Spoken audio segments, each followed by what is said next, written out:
ಖಾರ ಬಣ್ಣ ಮತ್ತು ರುಚಿ ಆಚಿ ಚಿಲ್ಲಿ ಪೌಡರ್. ರೇಣುಕಾಸ್ವಾಮಿ ಹತ್ಯೆ ಪ್ರಕರಣದಲ್ಲಿ ಮಹತ್ವವಾದಂತಹ ಬೆಳವಣಿಗೆ ನಡೆದಿದೆ. ರತ್ನ ಪ್ರಭಾರನ್ನ ಪ್ರತಿಕೂಲ ಸಾಕ್ಷಿಯಾಗಿ ಪರಿಗಣಿಸಿ ಎಸ್ಪಿಪಿ ಪ್ರಸನ್ನ ಕುಮಾರ್ ಅವರೀಗ ಕೋರ್ಟ್ಗೆ ಮನವಿಯನ್ನ ಮಾಡಿಕೊಂಡಿದ್ದಾರೆ. ರೇಣುಕಾಸ್ವಾಮಿ ತಾಯಿ ರತ್ನ ಪ್ರಭಾ ಪ್ರಾಸಿಕ್ಯೂಷನ್ಗೆ ಪ್ರತಿಕೂಲವಾದಂತಹ ಹಿನ್ನೆಲೆಯಲ್ಲಿ ಕೋರ್ಟ್ಗೆ ಈಗ ಮನವಿಯನ್ನ ಮಾಡಿಕೊಳ್ಳಲಾಗಿದೆ. ನೋಡಿ, ಈ ಒಂದು ಪ್ರಕರಣಕ್ಕೆ ಸಂಬಂಧಪಟ್ಟಂತೆ ಈ ಎಲ್ಲ ವಿಚಾರಗಳಿಗೆ ಈಗ ಹೊಸದೊಂದು ರೂಪ ಸಿಕ್ಕಂತಹ ಸಾಧ್ಯತೆಗಳು ಕಾಣಿಸ್ತಾ ಇದೆ. ನಮ್ಮ ಪ್ರತಿನಿಧಿಗಳು ರೆಡಿ ಇದ್ದಾರೆ, ಅವ್ರನ್ನ ಸ್ವಾಗತ ಮಾಡ್ತೀನಿ. ಎಲ್.ಎನ್. ಸ್ವಾಮಿ ಹಾಗೆ ಪುನೀತ್ ಇದ್ದಾರೆ, ಶಿವಕುಮಾರ್ ಇದ್ದಾರೆ. ವೆಲ್ಕಮ್ ನಿಮಗೆ ಲೈವ್ ಕರ್ನಾಟಕಕ್ಕೆ. ಆರಂಭದ ಸುದ್ದಿ ಹೋಗ್ತಾ ಇದ್ದೀನಿ. ರೇಣುಕಾಸ್ವಾಮಿ ಕೊಲೆ ಪ್ರಕರಣಕ್ಕೆ ಸಂಬಂಧಪಟ್ಟಂತೆ ಕೋರ್ಟ್ನಲ್ಲಿ ನಿನ್ನೆಯಿಂದ ಸಾಕ್ಷಿಗಳ ವಿಚಾರಣೆ ಆಗ್ತಾ ಇದೆ. ಅಂದರೆ ರೇಣುಕಾಸ್ವಾಮಿ ಅವರ ತಂದೆ ಮತ್ತು ತಾಯಿ ಇಬ್ಬರನ್ನು ಕೂಡ ಪಾಟಿ ಸವಾಲಿಗೆ ಒಳಪಡಿಸುವುದು ಮತ್ತು ಕ್ರಾಸ್ ಎಕ್ಸಾಮಿನೇಷನ್ ಮಾಡುವಂತಹ ಪ್ರಕ್ರಿಯೆಗಳು ನಡೀತಾ ಇದೆ. ಹಾಗಾದರೆ ಇವತ್ತು ಯಾವೆಲ್ಲ ಪ್ರಶ್ನೆಗಳನ್ನು ರೇಣುಕಾಸ್ವಾಮಿ ಅವರ ತಾಯಿಗೆ ಕೇಳಲಾಯಿತು? ಈಗ ಅಲ್ಲಿ ದರ್ಶನ್ ಪರವಾಗಿ ಸಿ.ವಿ. ನಾಗೇಶ್ ಅವರು ವಾದವನ್ನು ಮಂಡಿಸಿದ್ದಾರೆ. ಜೊತೆಗೆ ಪ್ರಾಸಿಕ್ಯೂಷನ್ ಪರವಾಗಿ ಪ್ರಸನ್ನ ಕುಮಾರ್ ಅವರು ಕೂಡ ಇದ್ದಾರೆ. ರೇಣುಕಾಸ್ವಾಮಿ ಹತ್ಯೆ ಪ್ರಕರಣದಲ್ಲಿ ಮಹತ್ವವಾದಂತಹ ಬೆಳವಣಿಗೆ ಆಗಿದೆ. ರತ್ನ ಪ್ರಭಾರನ್ನ ಪ್ರತಿಕೂಲ ಸಾಕ್ಷಿಯಾಗಿ ಪರಿಗಣಿಸಲಾಗಿದೆ. ಪ್ರತಿಕೂಲ ಸಾಕ್ಷಿ ಎಸ್ಪಿಪಿ ಪ್ರಸನ್ನ ಕುಮಾರಿಂದ ಕೋರ್ಟ್ಗೆ ಮನವಿ ಮಾಡಲಾಗಿದೆ. ಕೊಲೆಯಾದಂತಹ ರೇಣುಕಾಸ್ವಾಮಿ ಅವರ ತಾಯಿಯವರು ರತ್ನ ಪ್ರಭಾ ಪ್ರಾಸಿಕ್ಯೂಷನ್ಗೆ ಪ್ರತಿಕೂಲವಾದ ಹಿನ್ನೆಲೆ ಕೋರ್ಟ್ಗೆ ಮನವಿ ಮಾಡಿದ್ದಾರೆ. ಎಸ್ಪಿಪಿ ಮನವಿ ಬಗ್ಗೆ ಸೋಮವಾರ ಕೋರ್ಟ್ ನಿರ್ಧಾರ ಮಾಡುತ್ತೆ.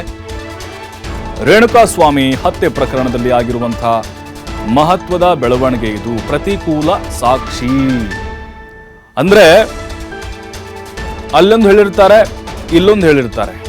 ಅದನ್ನ ಪ್ರತಿಕೂಲ ಸಾಕ್ಷಿಯಾಗಿ ಪರಿಗಣಿಸಬೇಕು ಅಂತ ಹೇಳಿ ಎಸ್ಪಿಪಿ ಅವರು ಮನವಿಯನ್ನ ಮಾಡಿಕೊಂಡಿದ್ದಾರೆ. ಅಂದ್ರೆ ರೇಣುಕಾಸ್ವಾಮಿಯವರ ತಾಯಿ ಎಲ್ಲೋ ಒಂದು ಕಡೆ ದರ್ಶನ್ ಆ್ಯಂಡ್ ಗ್ಯಾಂಗ್ ಅವರ ಪರವಾಗಿ ಏನಾದರೂ ಇಲ್ಲಿ ಹೇಳಿಕೆಗಳನ್ನು ಕೊಟ್ಟಿರ್ಬೋದಾ? ಅಂದರೆ ಹಾಗೆ ಆಗುತ್ತಿದ್ದು. ಈಗ ಕೆಲವೊಂದು ಪ್ರಶ್ನೆಗಳನ್ನು ಹಾಕಿದ್ದಾರೆ. ನಿಮ್ಮ ಮಗ ಅವತ್ತು ಮೊಬೈಲ್ ತಗೊಂಡು ಹೋಗಿದ್ರಾ ಇಲ್ವಾ? ಫೋನ್ ಮಾಡಿದ್ರಾ ಇಲ್ವಾ? ಮೊಬೈಲ್ ಇತ್ತಾ ಇಲ್ವಾ? ಎಷ್ಟು ಮೊಬೈಲ್ ಇದ್ವು ನಿಮ್ಮ ಮಗನ ಹತ್ರ? ಇವೆಲ್ಲ ಪ್ರಶ್ನೆಗಳನ್ನು ಕೇಳಿದ್ದಾರೆ. ಹಾಗಾಗಿನೇ ಅವರು ಕೂಡ ಪೊಲೀಸರ ವಿಚಾರಣೆ ಸಂದರ್ಭದಲ್ಲಿ ಒಂದು ಹೇಳಿರ್ತಾರೆ, ಕೋರ್ಟ್ನಲ್ಲಿ ವಕೀಲರು ಪ್ರಶ್ನೆ ಹಾಕಿದಂಥ ಸಂದರ್ಭದಲ್ಲಿ ಇಲ್ಲೊಂದು ಹೇಳಿಕೆ ಕೊಡ್ತಾರೆ. ಹಾಗಾಗಿನೇ ಅದಕ್ಕೆ ಪ್ರತಿಕೂಲ ಸಾಕ್ಷಿ ಅಂತ ಕನ್ಸಿಡರ್ ಮಾಡ್ತಾರೆ.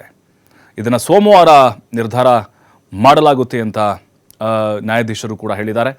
ಹಾಗಾಗಿನೇ ಇದೆಲ್ಲವೂ ಕೂಡ ಈ ಕೇಸ್ ಮೇಲೆ ಹೇಗೆ ಪರಿಣಾಮವನ್ನು ಬೀರುತ್ತೆ? ಅಯ್ಯೋ, ಇಲ್ಲಿ ರೇಣುಕಾಸ್ವಾಮಿ ಅವ್ರ ತಾಯಿಯವರು ಸ್ಟೇಟ್ಮೆಂಟಲ್ಲಿ ಏನೋ ಹೇಳಿಕೆ ಬೇರೆ ಬೇರೆ ಆಯಿತು ಅಂತ ಹೇಳಿ ಪ್ರತಿಕೂಲ ಸಾಕ್ಷಿ ಅಂತ ಹೇಳಿ ದೊಡ್ಡದೇನಾದರೂ ಆಗುತ್ತಾ? ಖಂಡಿತವಾಗ್ಲೂ ಸಾಧ್ಯತೆಗಳಿಲ್ಲ. ಇನ್ನು 8 ಅಂಶಗಳಲ್ಲಿ ಪ್ರಾಸಿಕ್ಯೂಷನ್ ವಿರುದ್ಧ ರತ್ನಪ್ರಭಾ ಹೇಳಿಕೆ ಕೊಟ್ಟಿದ್ದಾರೆ. ರತ್ನಪ್ರಭಾ ಹೇಳಿಕೆಗಳನ್ನು ಪ್ರಾಸಿಕ್ಯೂಷನ್ ಸಾಕ್ಷಿ ಅಂತ ಪರಿಗಣಿಸಬೇಡಿ. ಸೆಷನ್ ಕೋರ್ಟ್ಗೆ ಪ್ರಸನ್ನ ಕುಮಾರ್ ಅವರು ಮನವಿ ಮಾಡಿಕೊಂಡಿದ್ದಾರೆ. ಪಾಟಿ ಸವಾಲಿಗೆ ಒಳಪಡಿಸೋಕೆ ಪ್ರಾಸಿಕ್ಯೂಷನ್ ಅವರು ನಿರ್ಧಾರವನ್ನು ಮಾಡಿದ್ದಾರೆ. ಪ್ರಾಸಿಕ್ಯೂಷನ್ ವಿರುದ್ಧ ಪ್ರತಿಕೂಲ ಹೇಳಿಕೆಯನ್ನು ಕೊಟ್ಟಿರುವಂತಹ ಹಿನ್ನೆಲೆಯಲ್ಲಿ ಪ್ರಾಸಿಕ್ಯೂಷನ್ನಿಂದ ಪಾಟಿ ಸವಾಲ್ ಮಾಡೋಕೆ ಈಗ ನಿರ್ಧಾರವನ್ನು ಮಾಡಿದ್ದಾರೆ. ರತ್ನಪ್ರಭಾ ಅವರು ಕೊಟ್ಟಿರುವಂತಹ ಹೇಳಿಕೆಗಳು ನೋಡಿ, 3 ಹೇಳಿಕೆ ನೀಡಿರುವುದಾಗಿ ರತ್ನಪ್ರಭಾ ಕೋರ್ಟ್ ಮುಂದೆ ಹೇಳ್ತಾರೆ.